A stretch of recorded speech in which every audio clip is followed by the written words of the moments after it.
નમસ્કાર મિત્રો, હું રાજેશ ભાસ્કર આપ સૌનું યુટ્યુબમાં આપણી આ ચેનલ પર સ્વાગત કરું છું. મિત્રો, આજે આપણે તારીખ 28 ઓક્ટોબર 2025ના કેટલાક મોસ્ટ ઇમ્પોર્ટન્ટ કરંટ અફેર અને અગાઉની પરીક્ષામાં પૂછાયેલા કેટલાક ઇમ્પોર્ટન્ટ પ્રશ્નો વિશે ડિટેલમાં ચર્ચા કરીશું, જે આપને આવનારી પરીક્ષા માટે ખૂબ જ ઉપયોગી સાબિત થશે. તો મિત્રો, આપ આ ચર્ચા સાથે જોડાઈ રહેજો અને વિડીયોને પહેલેથી લઈને છેલ્લે સુધી પૂરેપૂરો જોવાનો આગ્રહ રાખજો. તો ચલો મિત્રો, શરૂ કરીએ. શરૂઆત કરતા પહેલા જણાવી દઉં કે જો તમારે આપણી આ યુટ્યુબ ચેનલને સબસ્ક્રાઇબ કરવાનું બાકી હોય તો ચેનલને સબસ્ક્રાઇબ કરજો, નોટિફિકેશન બેલ આઇકોનને પ્રેસ કરીને, અને જો તમને વિડીયો પસંદ આવે તો વિડીયોને લાઈક કરજો, પરંતુ વિડીયોને શેર કરવાનું ના ભૂલતા. તમારા જેટલા પણ મિત્રો હોય, જે બધા કોમ્પિટિટિવ એક્ઝામની તૈયારી કરતા હોય, એ બધા મિત્રો જોડે આ વિડીયોની લિંકને શેર કરી દો. અત્યારે શેર કરી દો, તમે જે તે સોશિયલ મીડિયા એપ્લિકેશન વાપરતા હોય એમાં. ચલો તો શરૂઆત કરીએ. સૌપ્રથમ જોઈશું અગાઉની પરીક્ષામાં પૂછાયેલા સામાન્ય વિજ્ઞાનના પ્રશ્નો, જેના જવાબો તમારે મને કમેન્ટ બોક્સમાં લખીને જણાવવાના છે. વિડીયોના લાસ્ટમાં જ્યારે હું તમને આ દરેક પ્રશ્નનો જવાબ જણાવું ત્યારે તમારે ચેક કરવાનું છે કે તમે આપેલા પ્રશ્નો જવાબમાંથી કેટલા પ્રશ્નો જવાબ સાચા છે, અને જેટલા પણ પ્રશ્નો જવાબ સાચા હોય એનો આંકડો તમારે કમેન્ટમાં લખવાનો છે કે 10માંથી આટલા સાચા. ડેઇલી જીકે ટેસ્ટમાં આપણે રોજ 10 પ્રશ્નો પૂછીએ છીએ, એમાંથી 5 પ્રશ્નો સામાન્ય વિજ્ઞાનના છે. બાકીના જે 5 પ્રશ્નો છે એ ગુજરાતના ઇતિહાસના છે. તો તમે તમારા આન્સર આપો નીચે કમેન્ટ બોક્સમાં, અને હું આજના કરંટ અફેરનો પ્રથમ પ્રશ્ન છે એની શરૂઆત કરું છું. પહેલો પ્રશ્ન છે કે રાંચીમાં યોજાયેલા સાઉથ એશિયન એથ્લેટિક્સમાં ગુજરાતના રુચિત મોરીએ કયો મેડલ જીત્યો છે? તો જવાબ આવશે ગોલ્ડ મેડલ જીત્યો છે. તો ઝારખંડના રાંચીમાં યોજાયેલ સાઉથ એશિયન એથ્લેટિક ચેમ્પિયનશિપ ગુજરાતના 4 એથ્લીટ્સ, એમાં 1 ગોલ્ડ, 2 સિલ્વર, 1 બ્રોન્ઝ મેડલ જીતીને શાનદાર પ્રદર્શન કર્યું છે. ગુજરાતના રુચિત મોરીએ પુરુષોની 400 મીટર વિધ્ન દોડમાં ગોલ્ડ મેડલ જીત્યો, અને યાદ રાખજો 50.10 સેકન્ડનો સમય આપીને નવો એક રેકોર્ડ પણ સર્જ્યો છે. Ruchit Mori sports authority of Gujarat એની નડિયાદ એકેડેમી છે, એમાં કોચ સીમ ઉપાધ્યાયના માર્ગદર્શન હેઠળ તાલીમ મેળવે છે. તેણે અગાઉ પણ નેશનલ એથ્લેટિક્સમાં સુવર્ણ ચંદ્રકો જીત્યા છે. ગુજરાતની સાક્ષી ચૌહાણ છે, એમને 2 સિલ્વર જીત્યા. તેણે મહિલાઓની 200 મીટર દોડમાં 23.91 સેકન્ડના સમય સાથે 1 સિલ્વર જીત્યો. આ ઉપરાંત 4x100 મીટર રિલે ટીમ તરફથી નિર્ણાયક દેખાવ કરીને બીજો 1 સિલ્વર મેડલ જીતવામાં મદદ કરાવી છે. સાક્ષી મુંબઈ ખાતે રિલાયન્સ એથ્લેટિક્સ સેન્ટરમાં તાલીમ મેળવી રહી છે. રિલે ટીમ જેણે સિલ્વર મેડલ જીત્યો એમાં ગુજરાતની કાજલ વાજા પણ સામેલ હતી. કાજલ વાજા સ્પોર્ટ્સ ઓથોરિટી ઓફ ગુજરાતની નડિયાદ એકેડેમીમાં તાલીમ મેળવી રહી છે.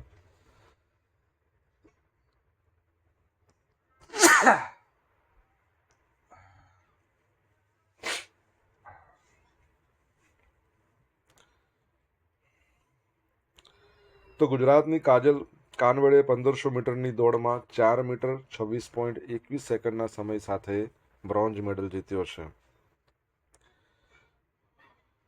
કાજલ કાનવડે દેવગઢ બારિયા ખાતે સ્પોર્ટ્સ ઓથોરિટી ઓફ ગુજરાતની એકેડેમી હેઠળ તાલીમ મેળવી રહી છે. બરાબર છે? તો આ યાદ રાખજો. મને એથી શું યાદ આવ્યું ખબર છે? સાઉથ એશિયન ફૂટબોલ ફેડરેશન સાફ અંડર-17 વર્લ્ડ કપ આપણે રિસેન્ટલી, તમને ખ્યાલ હોય, ભારત જીત્યું હતું. કોને હરાવીને તમારે જણાવવાનું છે. દર વર્ષે આંતરરાષ્ટ્રીય એનિમેશન દિવસ ક્યારે મનાવવામાં આવે છે? તો આજનો દિવસ એટલે 28મી ઓક્ટોબરના રોજ મનાવવામાં આવે છે. દુનિયાભરમાં એનિમેશનને સન્માનિત કરવા અને પ્રોત્સાહન આપવા માટે દર વર્ષે 28મી ઓક્ટોબરે આંતરરાષ્ટ્રીય એનિમેશન દિવસ મનાવવામાં આવે છે. ઇન્ટરનેશનલ એનિમેશન ડે મનાવવાનો હેતુ લોકોમાં એનિમેશનના મહત્વ વિશે જાગૃતિ લાવવાનો છે. દુનિયાભરના કેટલાય એનિમેશન આર્ટિસ્ટ દ્વારા કરવામાં આવેલી આ મહેનતને ઓળખે છે, એટલે ઓળખ અપાવવાનું અને જે કન્સર્ન છે. વર્ષ 2002માં ઇન્ટરનેશનલ એનિમેશન ડે એની જાહેરાત થઈ હતી. ત્યારથી જ દર વર્ષે 28 ઓક્ટોબરને ઇન્ટરનેશનલ એનિમેશન ડે મનાવવામાં આવે છે, કેમ કે 28 ઓક્ટોબરે પહેલીવાર એનિમેશનનો ઉપયોગ કરવામાં આવ્યો હતો. ઓકે, તો એ યાદ રાખજો. આગળ વધીએ આપણે. ત્રિશુળ 2025 પશ્ચિમી સરહદ પર ભારતની મેગા મિલિટરી કવાયત. તો ભારતે પાકિસ્તાન સાથેની જે પશ્ચિમી સરહદ નજીક તેની વાર્ષિક ત્રિસેવા આર્મી, નેવી, એરફોર્સ એની જે યુદ્ધ કવાયત છે ત્રિશુળ, તો ત્રિશુળ 2025 શરૂ કરી છે. પાકિસ્તાન પરથી યાદ આવ્યું, તમને ખબર છે રિસન્ટલી પાકિસ્તાને એક જબરજસ્ત કારનામું કર્યું છે. આપણા ભારતના બોલિવૂડના કોઈ અભિનેતા હતા, એમને આતંકવાદીના લિસ્ટમાં મૂક્યા છે. તમારે જણાવવાનું છે શું છે એમનું નામ. આપણે ભણ્યા નથી, પણ મે બી તમારી પાસે આ માહિતી પહોંચી હોય. આ કવાયત રાજસ્થાન અને ગુજરાતના પશ્ચિમી વિસ્તારમાં થઈ રહી છે, જેના કારણે 30 ઓક્ટોબરથી 10 નવેમ્બર સુધી એર સ્પેસ પ્રતિબંધ લાદવામાં આવ્યો છે. આ કવાયત સંરક્ષણ મંત્રી રાજનાથ સિંહની સરક્રિક વિસ્તારમાં, સિરક્રિક કહો, એમાં પાકિસ્તાની સૈન્ય જમાવડા સામેની કડક ચેતવણી પછી શરૂ થઈ છે, જેથી તણાવ વધ્યો છે. આ ત્રિશુળ કવાયત નિયમિત હોવા છતાં એમાં 20,000થી વધુ સૈનિકો અને રાફેલ, સુખોઈ 30 MKI જેવા ફાઇટર જેટ સામેલ છે. સૈન્ય જવાનો ગુજરાતના દરિયા કિનારે ઉભયજીવી ઓપરેશનો અને રાજસ્થાનમાં રણયુદ્ધની કવાયતો કરી રહ્યા છે. બરાબર છે, તો યાદ રાખજો ત્રિશુળ કવાયત. મિત્રો, વિડીયો પસંદ આવ્યો હોય, ભણવાની મજા આવી હોય તો વિડીયોને એક લાઇક કરજો. તમારા મિત્રો જોડે વિડીયોની લિંકને શેર કરજો. તબિયત થોડી ખરાબ છે, ગળામાં દુખાવો અને છીકને એવું બધું છે, તો અવાજ થોડોક તમને એનર્જી ઓછી લાગશે તો ચલાવી લેજો. આપણી યુટ્યુબ ચેનલ 2 છે, રાજેશ ભાસ્કર 2, બંનેને સબસ્ક્રાઈબ કરજો. નોટિફિકેશન બેલ આઇકનને પ્રેસ કરીને. જો તમારે ડેલી કરંટ અફેરની પીડીએફ જોઈતી હોય ને તો આપણી ટેલિગ્રામ ચેનલ જોઈન કરી લેવાની. ડેલી કરંટ અફેરની પીડીએફ તમને એ મળશે અને સાથે તમને પોલ્સ પણ રમવા મળશે. Association of South East Asian Nations એનો 11મો સભ્ય દેશ કોણ બન્યો છે? તો જવાબ આવશે પૂર્વ તિમોર, અથવા તો તિમોર લિસ્ટે કહો તો પણ ચાલે. તો પૂર્વ તિમોર અથવા તિમોર લિસ્ટે સત્તાવાર રીતે ASEAN association of South East Asian નેશન્સનો સભ્ય બની ગયો, 11મા નંબરનો. ઓક્ટોબર 26ના રોજ જે કોલમપુર છે, મલેશિયાનું ક્વાલાલંપુર, ત્યાં યોજાયેલી આસિયાન સમિટ દરમિયાન આ ઐતિહાસિક જોડાણ થયું છે. 2002માં સ્વતંત્રતા મેળવનાર યુવા લોકશાહી માટે આ એક મોટો વ્યૂહાત્મક સીમાચિહ્ન ઘટના છે. પૂર્વ તિમોરની આસિયાન સભ્યપદની સફર 2000ની શરૂઆતમાં શરૂ થયેલી અરજી સાથે અને 14 વર્ષની લાંબી પ્રક્રિયા બાદ પૂરી થઈ છે. પૂર્વ તિમોર છે ને 300 વર્ષથી વધુ સમય સુધી પોર્ટુગીઝનું વસાહત હતું, અને 1975માં પોર્ટુગીઝના બહાર નીકળ્યા પછી 24 વર્ષ સુધી ઇન્ડોનેશિયાના કબજામાં રહ્યું હતું. 2002માં તેને સંપૂર્ણ સ્વતંત્રતા મળી. આસિયાનની વાત આવે, તમને ખબર છે એનું હેડક્વાર્ટર ક્યાં છે? કમેન્ટમાં લખીને જણાવો. હાલમાં એની અધ્યક્ષતા મલેશિયા પાસે છે.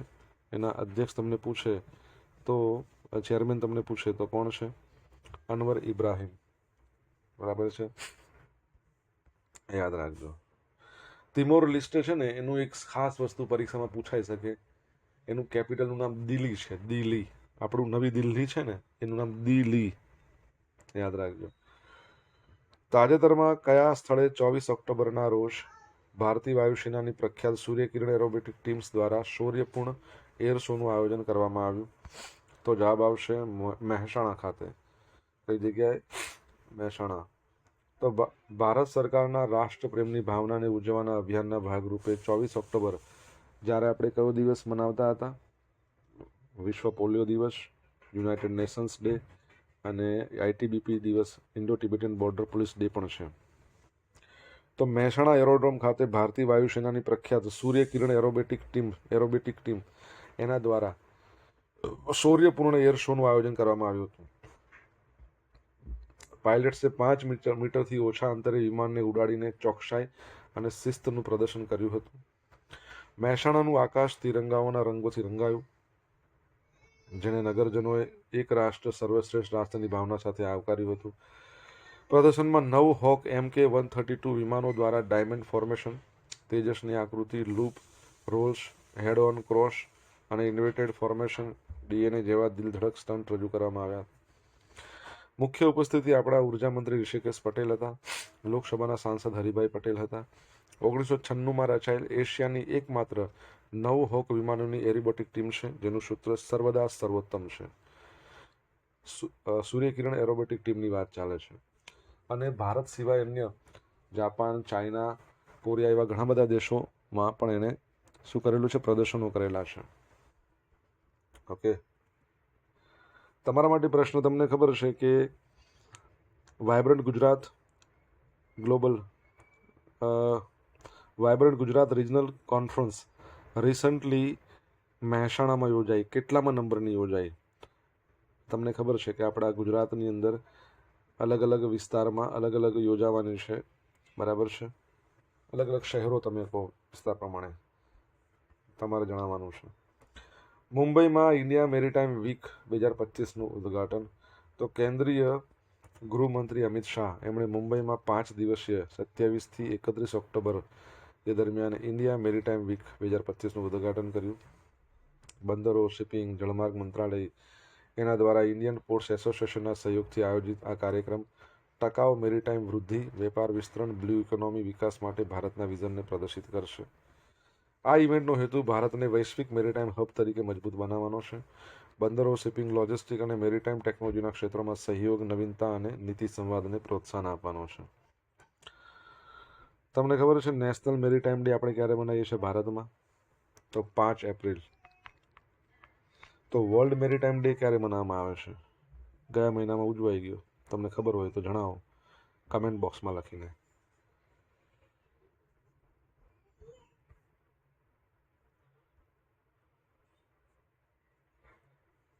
સોશિયલ મીડિયાના માધ્યમથી તમે મારી સાથે કનેક્ટ રહી શકો છો. આપણું ઇન્સ્ટા આઈડી છે rajesh.i.bhaskar. ફેસબુક આઈડી છે RI ભાસ્કર. અને ટેલિગ્રામ ચેનલ છે આપણી રાજેશ ભાસ્કર, જ્યાં તમને ડેલી કરંટ અફેરની PDF મળશે અને રોજ પોલ્સ પણ રમવા મળશે. જો તમને ભણવાની મજા આવી હોય ને તો વિડીયોને એક લાઇક કરી દો. તમારા મિત્રો જોડે વિડીયોની લિંકને શેર કરજો.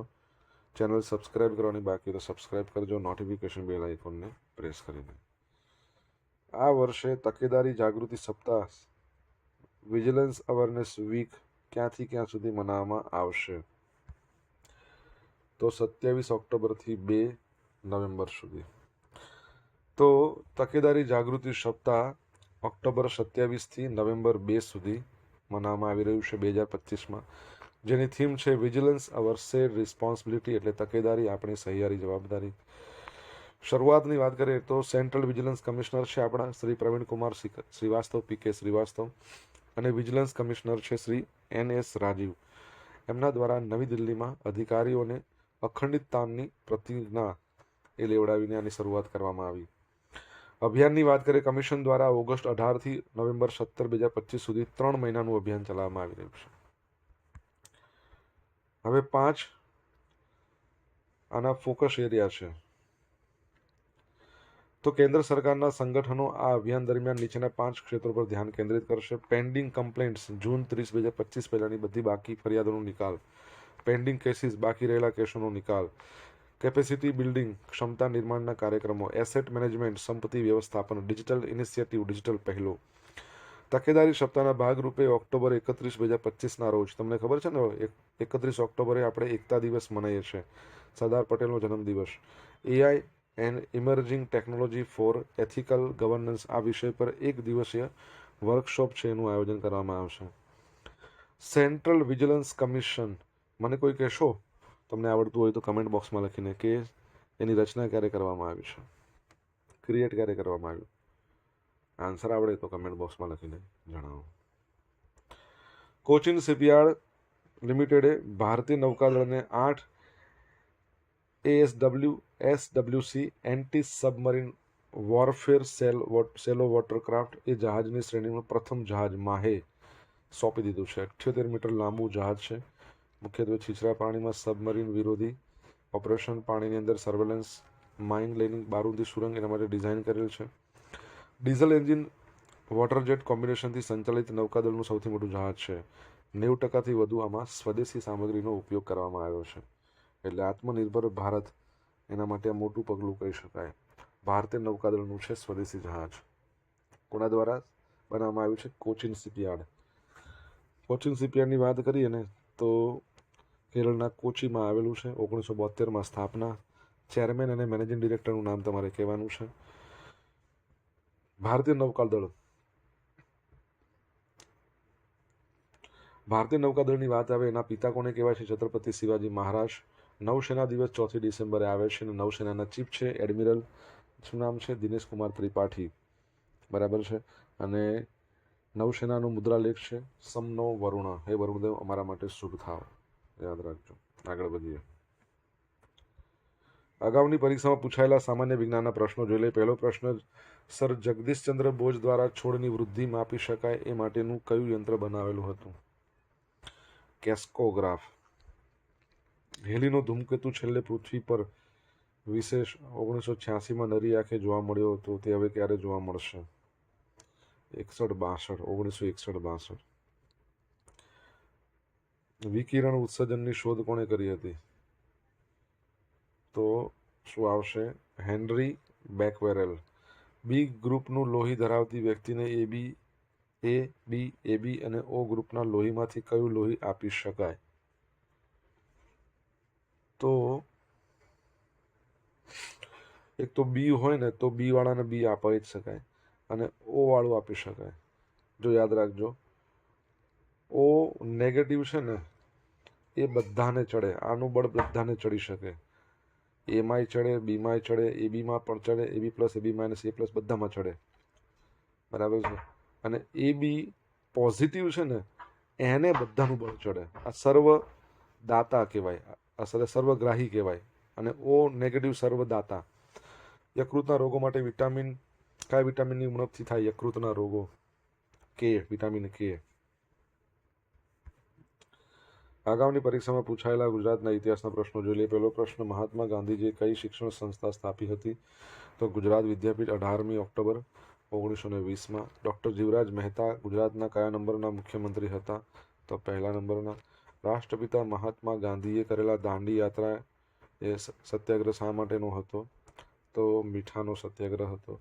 ગાંધીજીના કયા સત્યાગ્રહ દરમિયાન મોહનલાલ પંડ્યા એમને ડુંગળી ચોરનું બિરુદ મળ્યું હતું? તો ખેડાનો સત્યાગ્રહ, જે આપણા ગુજરાતનો પ્રથમ સત્યાગ્રહ. નસરુદ્દીન અહમદ શાહ પોતાની રાજધાની પાટણથી અમદાવાદ કયા યુગમાં ખસેડી હતી? તો સલ્તનત યુગમાં ખસેડી. ક્યારે ખસેડી હતી? સલ્તનત યુગ. હવે મિત્રો જોઈશું ગઈકાલે પૂછેલા પ્રશ્નો. પહેલો પ્રશ્ન, તાજેતરમાં કોના દ્વારા ગાંધીનગરમાં ધારાસભ્ય ક્વાર્ટર્સનું લોકાર્પણ થયું? તો અમિત શાહ દ્વારા. બિહાર ચૂંટણી પ્રચારમાં એક કન્ટેન્ટ પર ECI દ્વારા ફરજિયાત કરેલા લેબલિંગ અને તાત્કાલિક કન્ટેન્ટ હટાવવા માટેની સમય મર્યાદા શું છે? તો 3 કલાક છે. હવે આજે પૂછેલા પ્રશ્નોના જવાબ જોઈ લઈએ. પહેલો પ્રશ્ન એવો હતો, સાઉથ એશિયન ફૂટબોલ ફેડરેશન, એમાં આપણે ભારત જીત્યું હતું બાંગ્લાદેશને હરાવીને. કોને હરાવીને? બાંગ્લાદેશને હરાવીને. સેકન્ડ પ્રશ્ન, પાકિસ્તાને ભારતના બોલિવૂડના એક્ટર સલમાન ખાન એમને આતંકવાદના લિસ્ટમાં મૂક્યા છે. એકચ્યુઅલી સાઉદી અરેબિયામાં કોઈ પ્રોગ્રામ હતો એ દરમિયાન એમને એવું બોલી ગયા હતા કે બલુચિસ્તાન અને બીજા ઘણા બધા દેશના લોકો, એટલે Balochistan is right now is a part of Pakistan, એટલે એમણે અલગ દેશનું નામ આપ્યું. એટલે આ લોકોએ આવું કર્યું છે. બીજું એ લોકો શું કરી શકે છે પાકિસ્તાનવાળા? આસિયાનનું હેડક્વાર્ટર તો તમને ખબર જ છે ને, જાકાર્તા, ઇન્ડોનેશિયાના જાકાર્તામાં. ચોથા નંબરનો પ્રશ્ન, મહેસાણાની અંદર પહેલી ઉત્તર ગુજરાત માટેની વાઇબ્રન્ટ ગુજરાત રિજનલ સમિટ યોજાઈ ગઈ.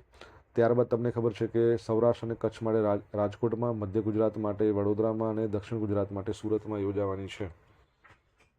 5મા નંબરનો પ્રશ્ન, વર્લ્ડ મેરીટાઈમ ડે એ સપ્ટેમ્બર મહિનાના છેલ્લા ગુરુવારે થર્સડે આવે. આ વર્ષે 25મી સપ્ટેમ્બર હતો 2025માં. સેન્ટ્રલ વિજિલન્સ કમિશનની સ્થાપના 1964. 7મો પ્રશ્ન, કોચિન શિપયાર્ડના ચેરમેન અને મેનેજિંગ ડિરેક્ટર શું નામ છે? મધુ એસ નાયર.